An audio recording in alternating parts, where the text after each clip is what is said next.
Welcome to Startup Dads, a podcast about the highs and lows of building a business and raising a family at the same time. For more information about the topics we cover on the podcast and other Startup Dads related content, you can follow us on Twitter at StartupDadsPod.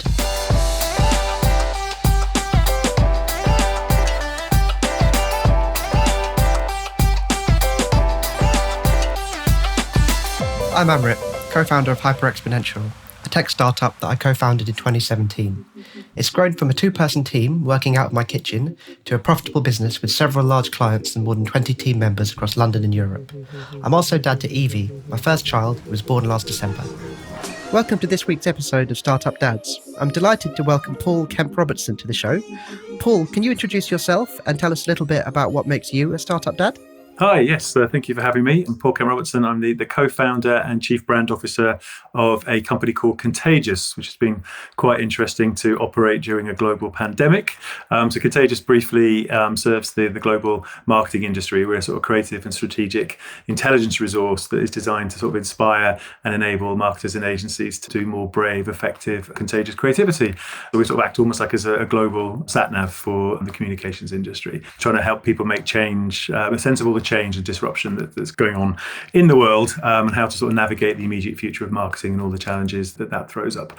So myself, proud Yorkshireman, I don't sound it, which I'm sort of slightly sad about because I've been in London for over 30 years, but originally from Middlesbrough in North Yorkshire, now living in St Albans, father of three, older kids, I think, than you, and a dog, and keen football fan, Middlesbrough, which helps prepare you for a lifetime of disappointment, more lows than highs. I actually introduced my son to Middlesbrough at the age of 6, and it's been a very good lesson in sort of dampening his expectations on life. Life lessons.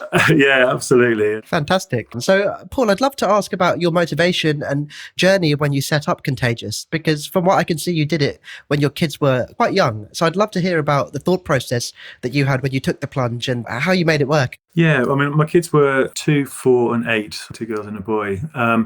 So it came about because I sort of was involved in a startup at the beginning of my career. You know, I went to Goldsmiths, did English and drama. You sort of stumble out into the world. This was before the internet, I have to stress. So my sort of chances of getting a job was based on whatever was in the Guardian newspaper on a Thursday in their media section. Opportunities were limited, but I sort of very luckily stumbled into a job at a company called Shoutout. It was a sort of, again, aimed at the advertising industry, and it was like a TV show produced on a videotape with a little magazine attached. And then from there I went into Leo Burnett Worldwide, which is a big global advertising agency, where suddenly for the first time in my career, turning left on the plane, had an expense account, VP on my business card, double salary, all that sort of malarkey. Lived in Chicago, to the point where my son was actually born in Chicago.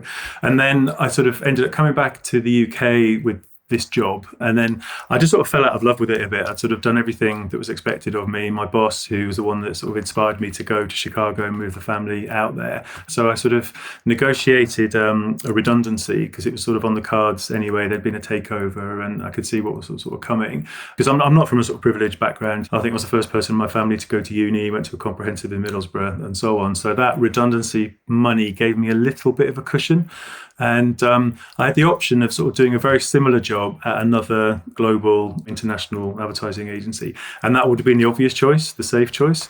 But then the idea for Contagious came, as all best ideas do, was in a pub, talking to my old boss at Shoutout, who'd sort of sold that business and moved on. And we were sort of sitting thinking, like, if we were back at our old business, we'd make it very, very different, because we just felt the world had moved on in terms of technology and audience behaviors, and that the advertising industry just needed something that was sort of looking at the future of all these new things that were happening. So things like sort of Facebook and YouTube didn't really exist as businesses at that time. Mobiles weren't particularly smart, but there was this massive sort of sense of ferment, change and disruption. So that's where we had the idea for Contagious as a sort of new editorial resource for the industry. So bringing the best of what I'd learned in my old job at Shots, plus everything I'd learned working with big brands and looking at creativity and effectiveness within Leo Burnett.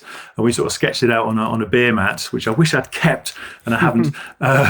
Again, I think, with sort of startups, often you do have to use your networks, and it's a question of who you know. And if you have got contacts and foot in doors, don't be afraid to use them. So we just took this idea to someone called John Gordon, who now runs a company called the How-To Academy, who's an incredibly well-connected sort of London media entrepreneur. And at one point, my previous company was part of his group of companies. So we sort of knew him, all of his key management sort of personnel. So we sort of took this sort of idea for Contagious on a single piece of paper and pitched it to him, because I think his company sort of needed a fresh injection of new ideas and a sort of future-facing product like Contagious. So he was just smitten by the idea, and we sort of said, well, okay, you can have half of it if you pay for all of it. Again, just naivety, cheekiness. We were so passionate about this idea, and I think he could see it and could see the potential. So he agreed to fund it by a company called Extreme Information. So we sort of basically had this idea, and it just meant that there was a certain amount of risk taken out. So I didn't get paid. I mean, I guess, when you talk about being an entrepreneur and what sort of sacrifices you have to make, was that, for the first year of Contagious, I didn't draw a salary because we had to obviously build income. So I had to do all sorts of sort of freelance gigs because the redundancy would only last for so long with mortgages to pay and so on. So I was just lucky in the sense that the risk in terms of the business side of things was taken care of. So we were part of a traditional, established company. So we didn't have to worry about who was going to help to take care of our IT, empty the bins, lock the door at night, all the sort of basics that you need. And this was, again, 2004, so things like WeWork and those sort of hub spaces didn't really exist. So we just sort of felt that rather than trying to do it completely on our own and remortgaging the house and all the sort of scary things that often entrepreneurs have to do, that a certain amount of risk was taken out by having access to the structure of a company, but also their staff and their contacts. So we managed to get the product made very, very quickly. So from an idea on a piece of paper, Contagious, its first format was a magazine, a DVD, like a TV show style DVD of all the best ads worldwide and new technologies and so on, and obviously a website. And we went from, presenting this idea in May, creating the sort of company in September, and then the first product was out in December. So, it was very, very fast because we could pull in all this external expertise from Extreme. And our first client, again, one of the challenges for a startup is who are you going to sell it to? You need a customer base, and that's the hardest thing, to drive awareness and so on. And we were lucky that Extreme already had this massive kind of portfolio of blue chip clients and advertising agencies. And our very first subscriber was Coca-Cola, because they were spending six figures with Extreme Information they used to do media monitoring. So they would track all of your sort of competitive advertising around the world and provide it to you. So the idea of buying a sort of £1,000 editorial subscription product about the future of the marketing industry was almost like buying a muffin at the same time as buying a latte type thing. So it's like, yeah, fine, we'll try it. So we were just lucky that we got established quickly, and we could just focus all of our energy on making the product as good as we possibly could with very, very limited resources. It was like three of us. We've got a staff of 40 people now, and we managed to get the first product out with a full-time staff of 3. It's amazing, isn't it? I often think you look back on that era at the very early stages of startup, and you think about how much you achieve when you're moving in a very agile way with tremendous focus, a small team without the management overhead. That's a really cool story. And I must say, again, just having really strong sort of foundations in your life. Like, I don't want it to sound sort of Hollywood Oscar speech type thing, but I literally could not have done it without my wife, because, she took a decision to, she's a specialist teacher. She works with dyslexic kids and consults around sort of special needs and so on. And she'd taken a career break because of the children. It was her deliberate decision. She wanted to be with the children, and my job at Leo Burnett meant a lot of international travel and stuff. So she said, they need a rock, and they need that sort of security and stability. So I could not have done the business without a really, really strong, committed partner. And I think, again, she understands what's important, like don't sweat the small stuff. And again, it was like, if you don't do this, if you don't follow your dream, you're really passionate about this idea, this is the one shot. If you don't do it now, you'll just get into another big corporate job, and that the moment will have passed. So if you believe in it, I believe in it, we'll make it happen, give it a year. And then if not, you just go back into corporate world with the tail between your legs, and we'll still have a house, and it's fine. That's a fantastic condensed insight into all the things that you need. Like you say, the network, asking for help, the right support from your partner. I remember my wife saying something very similar in a slightly different way, in her very blunt way, so that'll be absolutely unbearable if I don't give it a go for the rest of my life. So So on that note, can I ask, because I think the world that we live in now is very different in its attitude towards flexibility and making it work. How was it back then? You had 3 young kids, you had an amazing wife, supportive wife, but the attitude that people have had, I feel like it's changed. Even in just the last 3 or 4 years, it seems to have changed. How was that? Yeah, I think it has. I think I'd rather...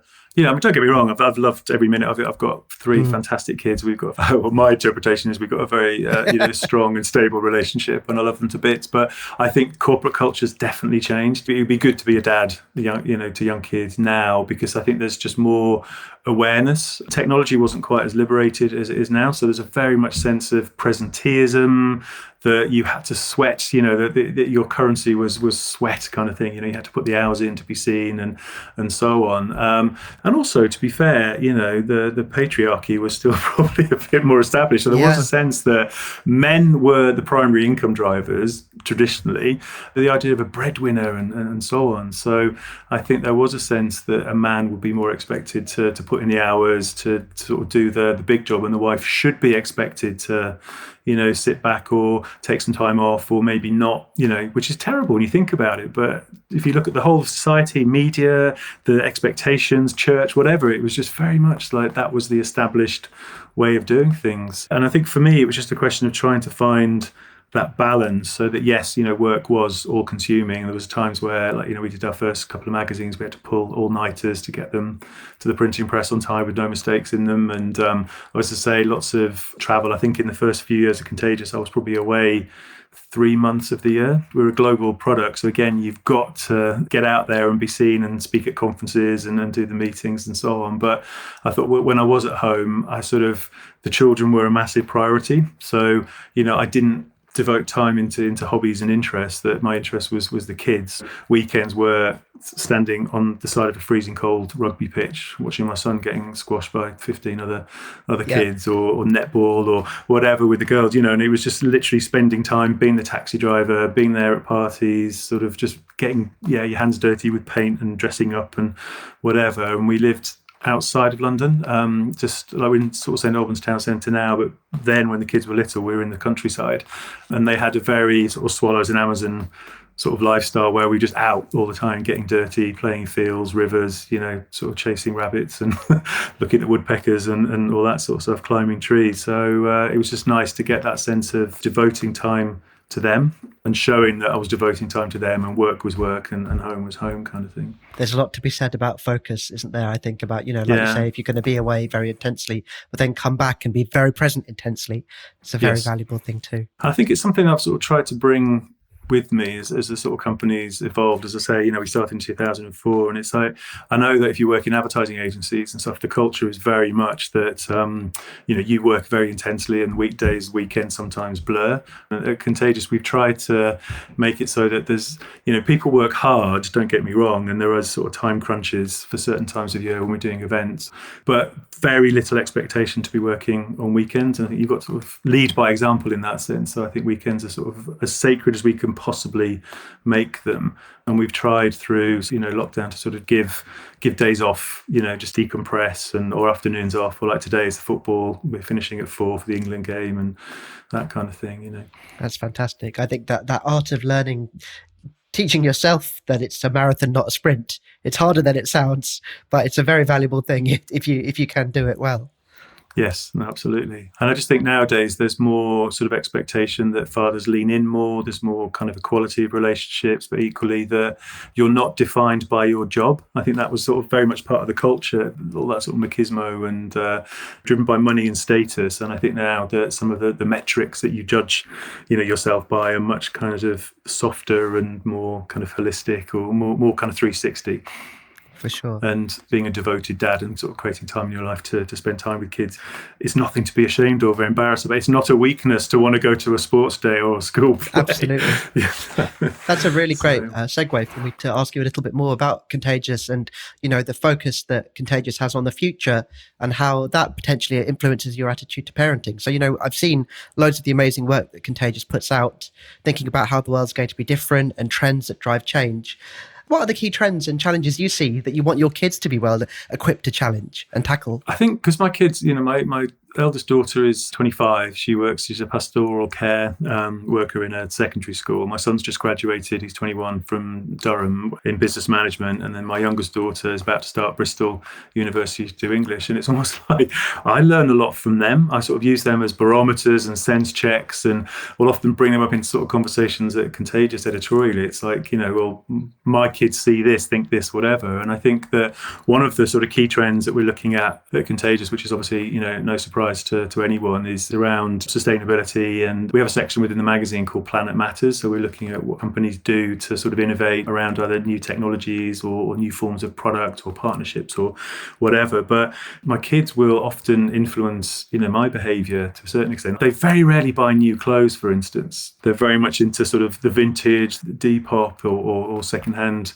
clothes and so on. So I sort of started to see that before necessarily thinking about that from a sort of Contagious point of view. So what I've sort of tried to instill in them is that their opinion is very important, very significant, just as much as as mine, that I can't force. I think that's one of the sort of mistakes that very traditional parents try and make, is to impose their worldview and their beliefs on their kids, and you just can't do that, So I think particularly with my sort of youngest daughter is around sort of sustainability, but also she's sort of doing English and so on. She's like a really keen feminist, like actively writing and reading around sort of women's issues and so on, and that just sort of helps me sort of understand a lot of the gender biases. She sort of does a lot of research around sort of transgender conversations, and in someone my age, sometimes it's difficult to sort of understand the nuances and the rights and the wrongs and the sort of woke culture that's around on Twitter, to use a very disparaging term. And it's nice to be able to unpack and unpick by using them almost as a sort of focus group as to, well, why does your generation think like this? Or what do you, how are you looking at this particular piece of news or information? And even on a simple level, looking at how they regard the idea of phoning someone without planning in advance as being incredibly rude. Yeah. And interruptive, putting full stops at the end of a text message. Why are you angry with me? And all that sort of stuff. So you pick up on all these little signals.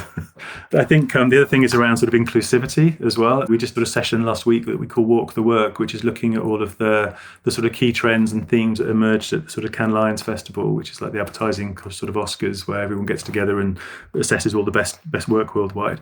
And I think that inclusivity was one of the sort of drivers that it's been around for a few years, but it's like a lot of brands are now really starting to sort of invest, and sometimes kind of going into quite niche sort of subject areas and areas where they could easily alienate and offend their mass audience, but they're prepared to sort of take a stand because they believe in complete diversity, inclusivity, and so on. So things like MasterCard have done something called True Name, where it's a credit card aimed at people from the sort of transgender community that have really struggled because they have a chosen name that's different from their given name, and they can't have a bank card, or they run into abuse because the name on the card is different to how they look when they're presenting themselves at a cash register. So MasterCard have overcome that by creating a special card. Or you're looking at Bodyform, the sort of feminine hygiene brand.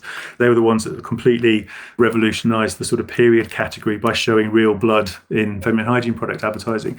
And that journey's now taken them on to looking at endometriosis and like womb stories, as they call it, and actually starting to rewrite medical textbooks because they've redefined what the pain scale is for women around endometriosis, and subject areas like that, where brands are really starting to try and help ease some sort of friction points, or behaving as almost like as NGOs, like trying to fill some of the gaps that governments and institutions aren't either equipped or willing to fill.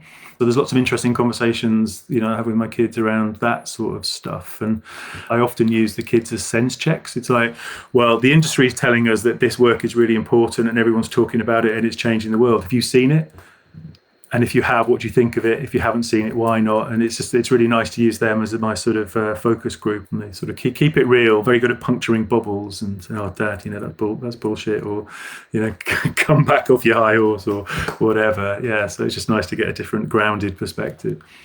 That's a super, super cool insight. As you say, who's better to give you insights into the future and trends than the people who are living it? I've also, again, it's one of the benefits of being co-owner of a company, is that I've tried to involve the children within the business, so that when we've done events, they've come and helped to work as ushers or whatever. They've done a bit of internship. It's just good sometimes just for them to get in and, when they've had to do work experience at work, come in and spend time in the office and hang out with different sort of departments. So they get a sense of how businesses tick, but also just see, well, so that's what dad does when he, goes off on the train, doesn't come back for 12 hours. I think that just helps to sort of create a sort of connection in their head as to what you do. Because while we've got this sort of joke within the family, because my wife, as I say, she works in education, she's been a teacher, she works with, dyslexic kids and autistic kids and so on. So it's almost like she's restored. I've got the bad karma. I've sold my soul to the advertising devil, and she's got the karma that restores. So, balance. Yeah, and I think it's just been nice for the kids to sort of see, well, this industry is incredibly creative. Look at some of the work that comes through that can be very sort of purpose-driven, can change the world, or just transform the fortune of a brand, which is all about jobs and innovation at the end of the day. So they see that, there is a point to business and marketing and so on. So it's given them a nice kind of perspective. I'm interested on a related note. Do you think the career path you've taken has influenced them? Do they have a perspective on entrepreneurship that maybe they wouldn't have done had you not been building a business yourself? I would hope so. I think my eldest daughter sort of followed my wife into education. My son has just finished doing business at Durham, and I think very much for him, he spent a lot of time at Contagious side, a part of events or doing work experience, and I think that I hope that my journey has sort of helped him in his kind of thing, because he's seen how businesses operate, how it's all about ideas ultimately. One of the things that I hope sort of characterises Contagious journey is that I really sort of passionately believe in what it is that we do. And it's not about the money, it's not about trying to build an empire and sell and have a tropical island and so on. It's about, an idea that we believe in, building a culture, building a product, and investing time and energy and making it as good as you possibly can.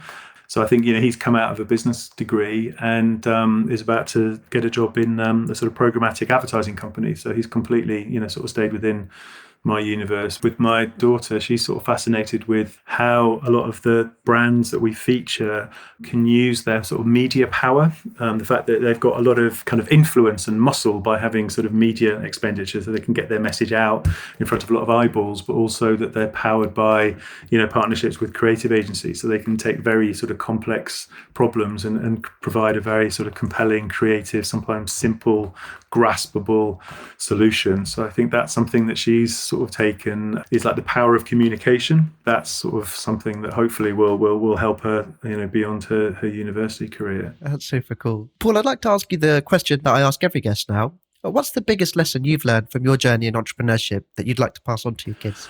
I think it's having a passion for the idea that you want to invest your time and energy and so on, because don't go in it expecting to make loads of money. Because people like Richard Branson and so on have always said this, but it's like, make sure that you've got an idea that you believe in that's got some sort of substance. And for us, it was like, it has to answer some sort of friction point. People talk about spotting gaps in the market. For us, it was very much a question of, this is something we think the advertising industry needs, because there's a lot of crap out there. It's like, yes, a lot of advertising is noise and annoying and it's spam and it's this and it's that, but at its very, very best, that sort of top 5% of advertising, it's the stuff that is capable of changing behaviors, changing the world, acting as I say, brands as NGO, or just come out with the creativity that moves you. It's brilliant, it's ingenious and so on. So it's like, we want to celebrate that in a way that provides a satellite navigation guide for the industry. So that was our friction point. We could see that not enough resources were going into showcasing the best and also having a point of view. So it's like having a really, really strong sense of what you want to do and the problems it's going to solve, but believing passionately in it. And then the reward should almost be secondary. If you go into an idea purely because you think it's going to make you millions, chances are you're going to fail because you don't have that authenticity and drive to get it made. Also, it's be prepared to change, be prepared to adapt, be prepared to listen to other people and react to your sort of audience. We've kind of moved from being, as I say, a magazine, a DVD, and an online resource to now something that's, the magazine is about 6% of our business, 40% of our business is advisory. We've got a consultancy division because we're in a sort of sweet spot of being able to look at the impact of new technology, new behaviors on brands, looking at a global perspective, but being honest and objective and critical because we're coming at it from an editorial point of view. So we've got this advisory service that works with big brands and agencies, and also an events division as well that we've obviously had to do digitally over the past 18 months. But if you look at how the business started and where it is now, it's different, but we've just had to adapt and be agile, as you said earlier, because things change. You're absolutely right. Paul, that's been an absolutely amazing episode. Before we close up, we close each episode with our regular feature, Startup Shoutouts, where we shine a light on some of the organisations in the startup ecosystem that we admire. Startup Shoutouts. Paul, who's your startup shoutout this week? I would like to shout out a little company that we just started interacting with called Booniebox. And it's a company that basically provides these beautiful little boxes of goodies. And we use it to provide like birthday gifts or anniversary gifts or kind of well done gifts for people within Contagious and our suppliers and so on. And it's basically you get these little boxes full of very ethically sourced goods. So like really nice kind of food, snacks or little candles or whatever. But all of the profits go into refugee programs and an education program in Nepal, and it's just a really kind of lovely kind of circular business model for me that actually puts something back and is meaningful. But when you get one of these boxes, there's packs full of such like interesting goodies that it's a real kind of gives you a moment of joy in a sort of sometimes complex and cluttered world. And it's just I just really love Boonie boxes. That's super cool, super great. We'll be sure to give them a shout out on social media. Well, Paul, thank you so much for coming on the show today. That's been absolutely awesome, and personally some really great insights for me when Evie's got a few more years under her belt. So I'll be taking a few lessons and tips from today's episode of Forward in Life. I've now turned into one of those old people that we used to meet when our kids were young, about who would say, enjoy it while it lasts, it goes so quickly.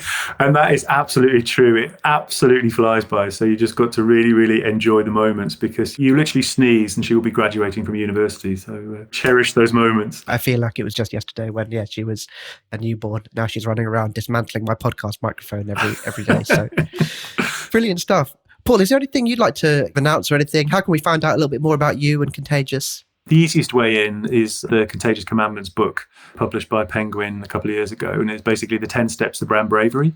It's applicable beyond advertising. We've got a lot of schools, colleges, people outside of the advertising industry. People, startup entrepreneurs are sort of buying it because it's just got these kind of 10 steps as to the only way that you're going to succeed and stand out is to take risks and to look at things through a sort of brave prism.